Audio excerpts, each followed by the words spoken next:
Welcome back, CanHammer fans, to your source for Shadespire from the Great White North.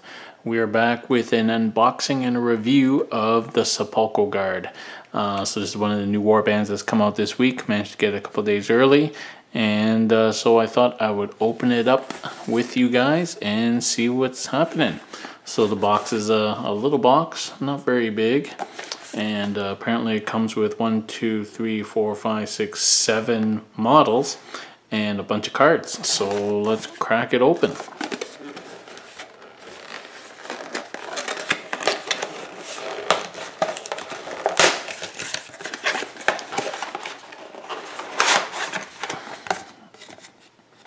Alright, so inside we have this little container, probably the 2 decks at the bottom, and here's your sprues. So the sprues are of course bone colored.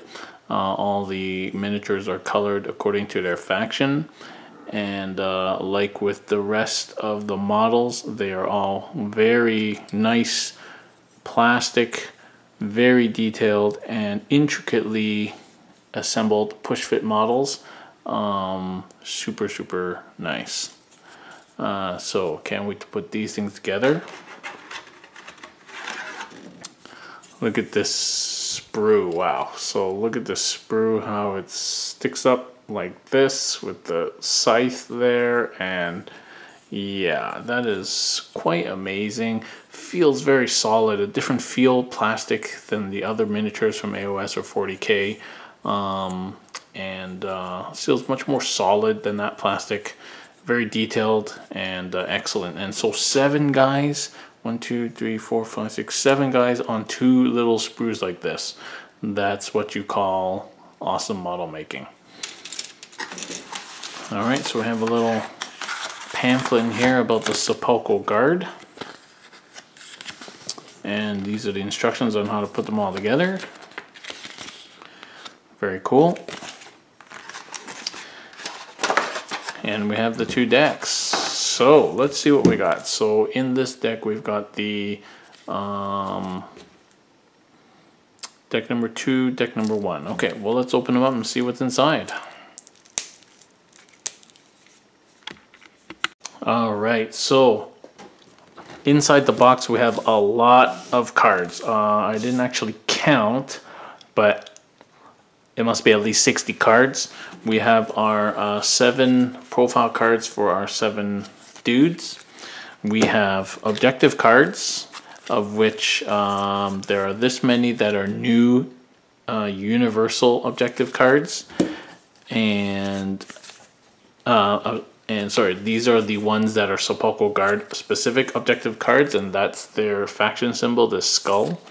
And these large pile of new generic objective cards. So definitely worth picking this up, even if you're not going to play Sepulchral Guard, for the large amount of universal cards. Now what I'm gonna the order that we're gonna review these, we're gonna do Sepulchral Guard, then we're gonna do the Iron Skulls, so the orcs, and then we're gonna go back and review the 2 core factions, the Steelhearts Champions and the Garrick's Reavers, with the new generic cards in mind. So instead of just, because we've already looked at the core set in a different video, so that's why we're doing these newer boxes first before going back to the original 2 factions.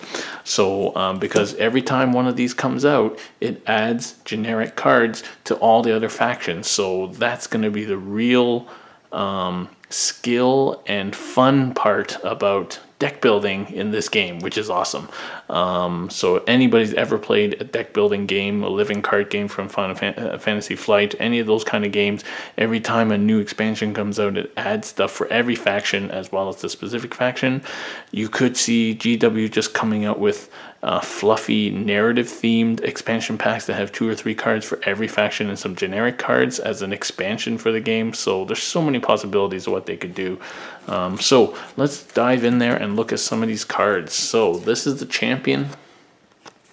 So the champion has this 2 strength attack, and it is inspired when it gets returned to the battlefield. So I'm guessing that there's some mechanism that allows these guys to be resurrected. 3 wounds, moves 2, so it doesn't move very fast. Not very strong in defense or attack, and only 3 wounds. When it gets inspired, it hits a little bit more accurately, moves faster, otherwise it's the same. Next we have the Harvester. This dude is the Grim Reaper dude. That's awesome. And again, he has very similar stats to the champion, almost exactly the same. Yeah, exactly the same stats actually, except he uses swords instead of hammers. And when he gets returned, he gets inspired, and he is pretty much the same. But when he's inspired, his scythe can hit everybody. Area of effect attack. Oh, actually, it doesn't need to inspire it. So his scythe is an area of effect attack for 2 damage, so that is really nice. Next, we have a Petitioner. Petitioner is just a normal skeleton dude, 1 damage attack, and 2/1/2, so not super strong.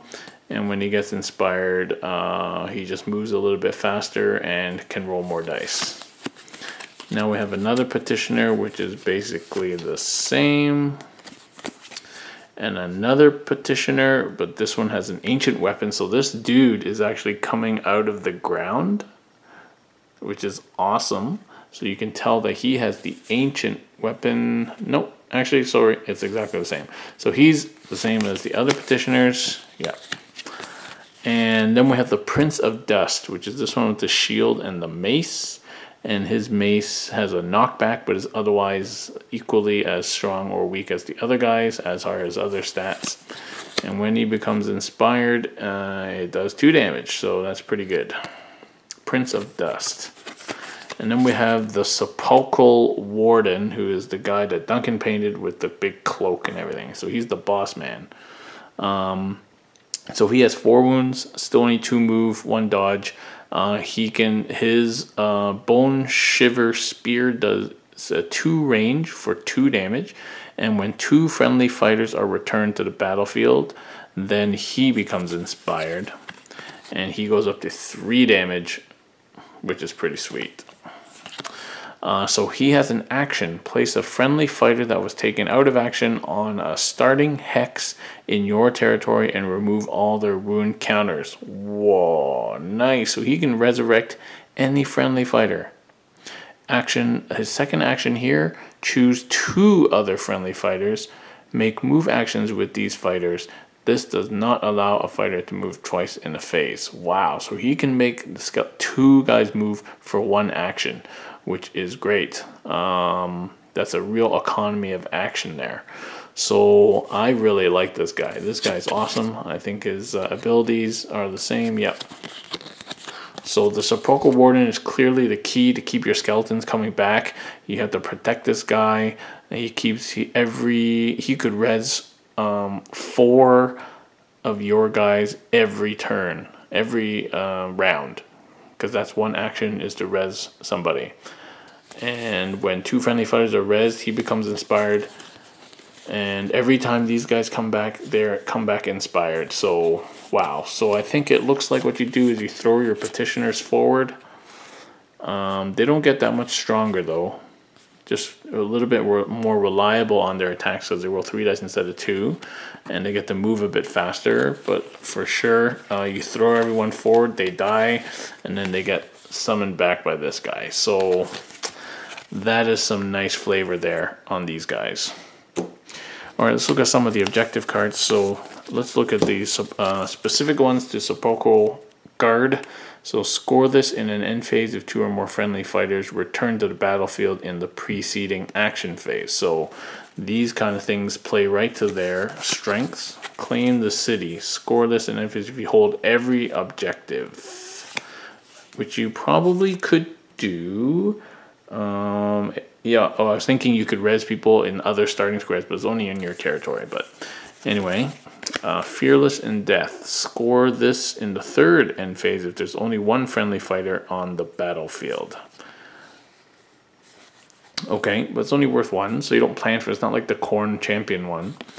March of the Death. Score this in an end phase if all of your surviving fighters, at least 5, made a move. more able bodies. Score this in the end phase if your warband took 2 or more enemy fighters out. So some of these are similar to the Khorne ones and the Steelheart ones. Peerless General. Score this in third phase if you have 4 or more surviving fighters and none are inspired. That's going to be hard to do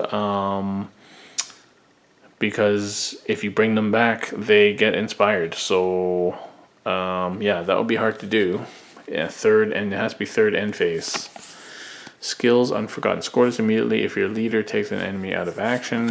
Invigorated Dead. Score this in the third end phase if all of your surviving fighters, at least 3 of them, are inspired. So that's probably easy to do. Of course, there's only 1.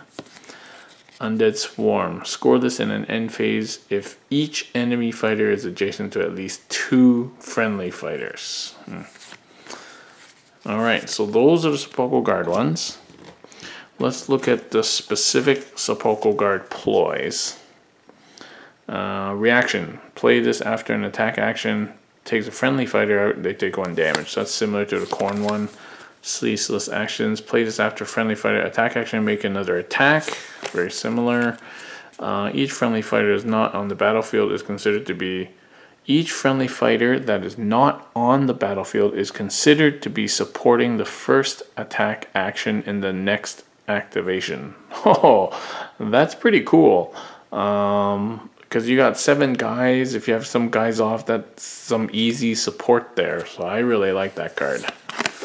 Danse Macabre. Any friendly fighter that makes a move action in the next activation can move 1 additional hex. Always good to have, especially in a slow army like this. Grasping Hands. Reduce the move characteristic of the first fighter to be activated in the next activation by the number of friendly fighters that are not on the battlefield. Very thematic. Again, your dead are slowing down the opponents. Restless Dead. Place a friendly fighter that was taken out of action other than the Sepulchral Warden on a starting hex. Okay, this is another way of getting people back without using an action. Spectral Form. Any friendly fighters that make a move action in the next activation can move through other fighters, must end their move. Okay, Khorne has a similar thing. Swift Evasion. Choose 1 friendly fighter and push them up to 2 hexes. New position must be further away from all enemy fighters. Okay, might be useful to grab an objective. Terrifying Screams. Choose an enemy fighter and push them 1 hex. Okay. And the Necromancer Commands, a reaction. Play this after a friendly fighter attack action fails, they can attack again. It's good. Bone Shrapnel. Okay. And let's take a look at some upgrades for the Sepulchral Guard. Ancient Commander. This goes on the Warden. Choose 3 other friendly fighters. Make move actions with these fighters. Okay, so it kind of upgrades. Gives them another action that moves 3 skeletons at once. So that's pretty decent. Assumed Command. This goes on the Prince. Each friendly fighter that supports this fighter is considered to be 2 supporting fighters. Okay, so then that means you only need 1 support to get the 2 dice, which is good. The Champion. Deathly Charge. This fighter's attack actions with a range of 1 or 2 have +1 damage if they charge. Pretty good. So this can go in the Harvester, the Champion, or the Prince to get +2 moves. So that's good because they don't move very fast. This goes on the Harvester, Grim Cleave. They gain Cleave on their attack. Remembered Shield. This goes on the Warden, Prince, or Petitioners. This fighter's defense characteristic changes to Shield. So there's 2 shields on each dice and only 1 dodge. So it's always better to be using Shield. So that's pretty good. Undying is +1 wound, similar to others. Fatal Strike. So this gives you this different profile here, and this is on the Champion. Make this attack action during an attack action that takes this fighter out of combat before they're removed from the battlefield. Okay, so it's like a final hit before they die. Focused Attack. If you roll at least 1 crit, this attack action also has Cleave. This goes on the another type of attack that goes on the Grim Reaper dude. A Lethal Lunge. So this is a 3 damage cleave attack that goes on the Warden. Wow, that's nice. And it's a 2 space 3 damage cleave attack. Very nice. Ancient Commander, I have that already. Okay, so those are all the Sepulchral Guard specific cards. Pretty good, very thematic. I think this army would be quite fun to play, this little war band. So what we're going to do now is look at some of the cards that you get that are universal, that everybody can use. So some new objectives. Score this in an end phase if no fighter suffered any damage in the preceding action phase. Okay. So somebody, if you're playing Steel Hearts and you're kind of hanging back, then that might be a thing for you. Crushing Force. Score this immediately if a friendly fighter makes a successful attack that deals at least twice as much damage as is needed to take them out of combat. Okay, that's pretty situational. Certainly that happened a lot in my games today against Phil, but situational. Determined Defender. Score this in an end phase if the same friendly fighter has held the same objective at the end of 2 consecutive action phases. Doable. Score this in an end phase if you score 2 or more other objective cards in this phase. Score this in an end phase if you score 2 or more other objective cards. Okay, so you have this. Okay, I guess situational again. Plant Standard. Score this in an end phase if your leader is holding an objective in enemy territory. Score this immediately if a friendly fighter's attack takes 2 or more enemy fighters out of action. Okay, so this is useful specifically for the guy, the Grim Reaper dude, who can attack more than one person. I know there's one ploy, I think it's in the Garrick's Reavers, that allows you to hit more than one person, but it's on one of the weaker guys, only does 1 damage. So this is definitely something good for these guys. Stymied. Score this in an end phase if your opponent played no power cards in the preceding action phase. Be pretty hard, and you can't really control that. Swift Advance. Score this in an end phase if all of your surviving fighters are in enemy territory. Tactical Supremacy. Score this if you hold objectives 1 and 2, hold objectives 3 and 4. And Harvest Begins. Score this immediately if a friendly fighter makes an attack action that damages 3 or more enemy fighters. Oh, okay. Bloodless. Score this. Oh yeah. Okay. So those are generic objective cards. Some of them are decent. A few are, again, pretty applicable to Sepulchral Guard. So it's definitely got that flavor there. Alright, let's look at some generic ploys. Fortify. Friendly fighters hold objectives have +1 defense. Pretty good. Mighty Swing. Your first attack action with a range characteristic of 1 in the next activation targets all adjacent enemy fighters. That's good. Trust to Luck. Discard any number of power cards and draw up to that number of power cards. Always good. Forceful Denial. Reaction. Play this when an opponent plays a ploy. Roll a defense dice on a roll of this or this, which is a 50% chance basically. That ploy has no effect. That is really nice. Triumphant Roar. Reaction. Play this after friendly fighter's action takes an enemy fighter out. You push each enemy adjacent to the friendly fighter 1 hex. Scavenge. Play this after a friendly fighter's attack action takes an adjacent enemy fighter with an upgrade out of action. Gain an additional glory point. Not bad. Stumble. Play this after a friendly fighter's attack action drives an enemy fighter back. They're driven back an additional hex. Any fighters that make a move action are pushed or driven back in the next activation suffer damage. Illusory Fighter. Choose one of your fighters on the battlefield, place them on a starting hex. Cool. Time Trap. Choose a fighter, they can take an action. Skip your next activation. You cannot play this card after your 4th activation. Choose a fighter, they can take an action. Skip your next activation. That definitely seems like it has some real applications. I have to put a little bit more thought to it, because you skip an activation, but you get to take an immediate an activation in your power step. So yeah, actually, obviously that allows you to act twice in a row, because then you know, before your opponent gets to act, so very good. Okay, those are some generic ones and some generic upgrades. Let's see. If this fighter has no adjacent friendly fighters, rolls of this are success when making attack.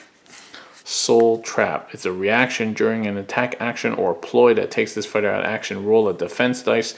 50% of the time, they suffer no damage and are not taken out of action, and discard this upgrade. So it's like a one-time 50% save. Army of One. If this fighter is the last friendly fighter on the battlefield, they have +1 defense, and all their attack actions have +1 dice. Pretty good. Sixth Sense. Your opponent can never consider a double support as a success. Dazzling Key. If this fighter is holding objective 4 in the third end phase, score 2 glory points. Oh, that's interesting. So this is almost like a upgrade that's an objective. Cataphragm's Plate. If this fighter has 2 or more Cataphragm relics, they gain the following abilities. +2 relics during an attack action that targets, reroll the defense dice. +3 relics during this fighter's attack action, reroll the attack dice. +4 relics after this fighter's action, draw 2 power cards, and 6+ relics gain 4 glory points. And this is Cataphragm's Plate, so I'm guessing that there will eventually be other Cataphragm's armor pieces in other expansion decks. I really want to open the Orc box right now and see if there's a Cataphragm's armor piece in there, so that if you build your deck and have 6 cards in it with this plate pieces, you can get these buffs. That's really cool. I really like that. Too bad you can't actually put the armor on your model, but that's pretty cool. Cunning Duelist. Reaction. During this fighter's attack action that succeeds, instead of driving the target back, switch the 2 fighter places. Interesting.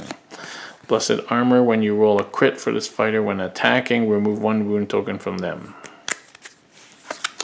Coordinated Attack. This attack value. When making this attack action, roll an extra attack dice for each other friendly fighter adjacents. Pretty nice. And Shade Glass Sword. This stat line, when this attack action is successful, discard this upgrade on a critical hit. This attack action has +1 damage. Alright, so let's see. What really stuck out to me was this Forceful Denial, which is 50% denying another ploy, basically. I really like that. And I really like... Where was it? Time Trap. I really like that. And I'm not sure how good it is, to be honest, but I really like this idea that multiple different expansion boxes are going to have different pieces of these set armors. I think that's pretty cool. Overall, I really like these guys. These guys were my guys I was going to play anyway, just based on the appearance of the models, because I'm kind of partial to undead. But I think I'm going to like having lots of models and resurrecting. And I like how you don't have to resurrect them, because when they're dead, they still can affect the game with some of these cards. I really like that.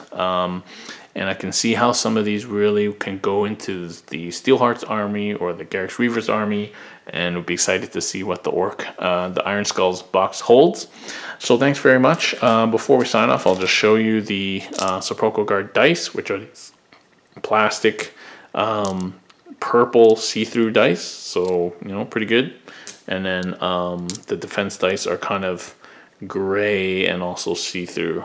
So there you go, nice quality dice. If you want a set just for your particular army, then yeah, go for it.